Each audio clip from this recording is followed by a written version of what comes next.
welcome to the Dancing Druid. I am Root. This is my first broadcast. It is Thursday, February 24th in the year 12,022 of the Holocene epoch. I'm going to talk about what it means to be a Druid and some of the core concepts found in Druidry. But first, I'll say a little about myself and where I am. I'm beside my home, by my woodshed, in Oregon, in the upper Willamette watershed basin. These are the ancestral homelands of the Kalapuya people, who have tended this land since time immemorial.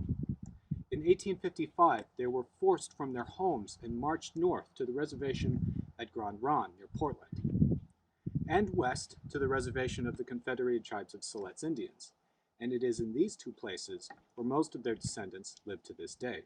After the U.S. government tried to erase them in the 1950s, they regained tribal recognition in the 1970s after much hard work, and today they continue to rebuild their institutions. It is important to learn the true history of this land and to tell the truth. I feel greatly privileged to tend this little valley beside Coyote Creek, which I have done for the past 13 years. My own ancestors came from Lithuania and other lands along the coast of the Baltic Sea. While it is doubtful I had any ancestors who called themselves Druids, all ancestors before the age of reductionism revered or worshipped nature, and pagans of all stripes beheld the world as alive and animated by intelligent forces. My Lithuanian ancestors prayed to the ancestor spirits and constructed flame-bearing altars to the other world. So what does it mean when I call myself a Druid? Most of the original Druids were killed by the Roman Empire and later snuffed out by the Christian Church. Some of their beliefs and teachings survived by being subsumed into Christianity, like the concept of the Holy Trinity, or were otherwise passed down through the generations as local folk customs. But the customs and gods of the ancient Druids is of little importance in living practice. A Druid can pay respect to one god or many gods. There is no doctrine. What is important is a person's direct experience and relationship with the living earth. On occasion, I have been asked if I am a real Druid. Am I as valid as those who called themselves Druids in the ancient times? Can I be a true Druid if I don't speak the ancient languages, sing all the storied songs, and perform the sacred rites that are lost to memory? Truly, I don't know. But I do know that my experience is real. Not just the peaks of revelation, but the subtle whispers of the forest, the inner mysteries of my dreams, the tiny magic threads that give the tapestry of my experience that ineffable quality that makes life worth living. It helps me, and that makes it real enough. That being said, one does not become a Druid just because they feel like one. There is work involved. It takes a commitment to learning, to artistry, and to service. I have learned from many teachers. I have studied in the order of bards, ovates, and druids. I have listened to the wisdom of those in the ancient order of druids in America. I have been influenced by the work of former Archdruid John Michael Greer, Philip Cargam, and Dan the Bard, among others, though I do not agree with them on every issue. Indeed, it is said that if you ask any two Druids one question, you will get 10 different answers. In my opinion, being a Druid stands on three things. First, learning at least some Celtic spiritual lore in addition to the culture of your own ancestors, if they be different. Second, learning about the healing arts, including herbs and ritual magic, as well as some form of divination, and an understanding that death is a part of life. Third, understanding the ethical implications of your work and your communion with the living earth. Learning to listen to the more than human world and dedication to serving that community in addition to your human community. But beneath these three things, the bedrock of Druidry is nature worship. Nothing can exist outside of nature. The miracles of creation are all around us and inside of us. You are composed of 23 elements and 8 gallons of water spread across 38 trillion cells.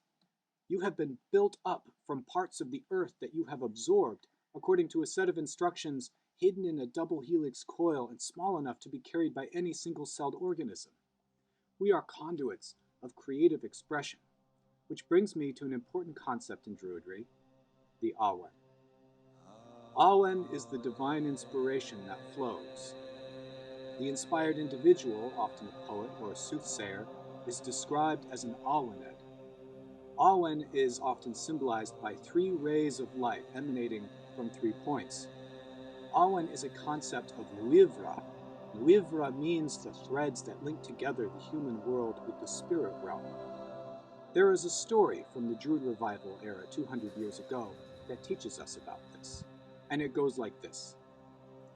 And again the giant, the ancient one, was the first of all beings, and they saw 3 rays of light coming down from the heavens.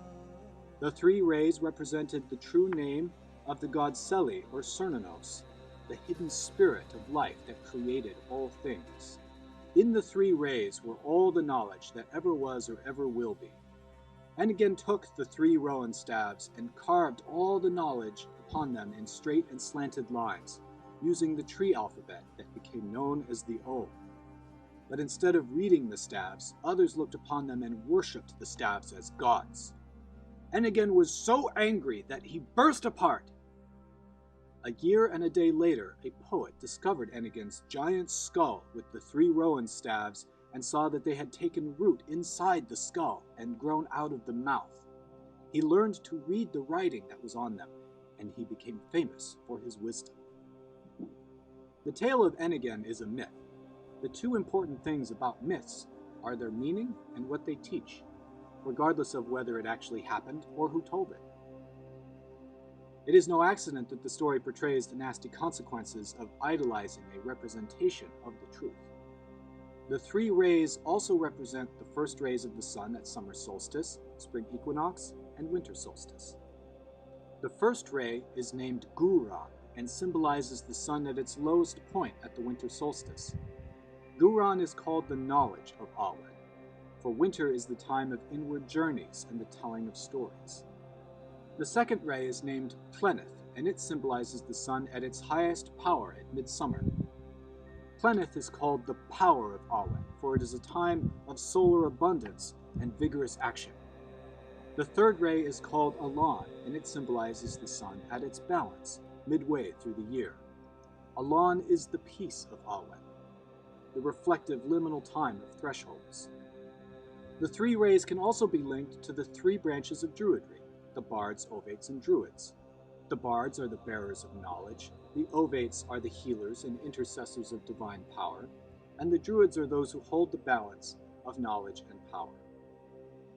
The 3 rays can also be associated with the 3 elements, though I think it is more useful to associate these with the triscale, the triple spiral.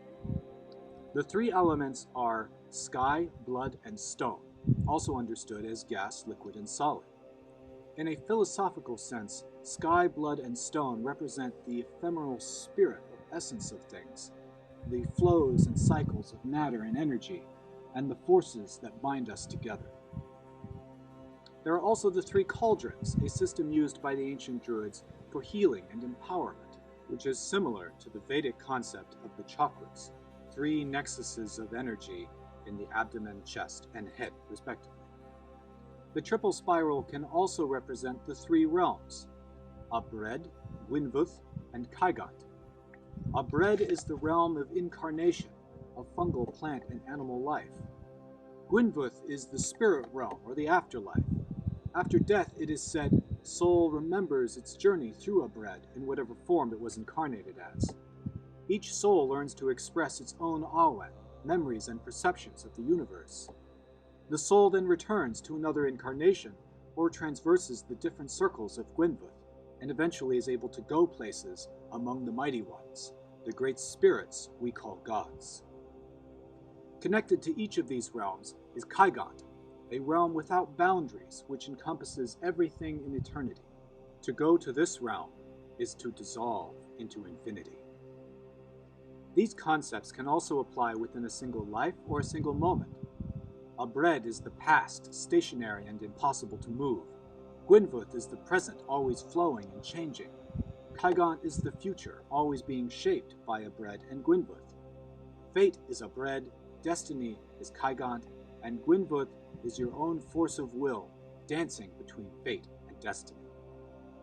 Most people think of themselves as egos that drive bodies around, as if the real self were seated at controls in the brain, operating it like a fleshy mech suit. But this, I think, is far from the truth. There is a saying in Druidry, "The truth against the world," and the beginning of the truth against the world is the realization that we are not egos inhabiting bodies, but that we are bodies carrying egos. In contemporary society, most people view themselves as having a material body and a non-material mind. This is problematic because people do not know how to explain how they're connected. The theories about how they're connected typically fall into one of two categories. The first category is called dualism, which states that there are two individual realms of being, one material and one mental. According to conventional thought, by some means these two realms connect inside of each of us and nowhere else. The second category is called reductionism and states that only the mental or material is real and each tries to explain away the other. But the third way of thinking is that these two realms are really one and the same. The world of matter is alive and intelligent, and we are all part of the great dance. I have now talked about some of the basic concepts found in Druidry, and next time I will speak more in depth about the mysteries of the Triscale and the Om. Thank you for listening, and until next time, I wish you all the very best for your peace and happiness.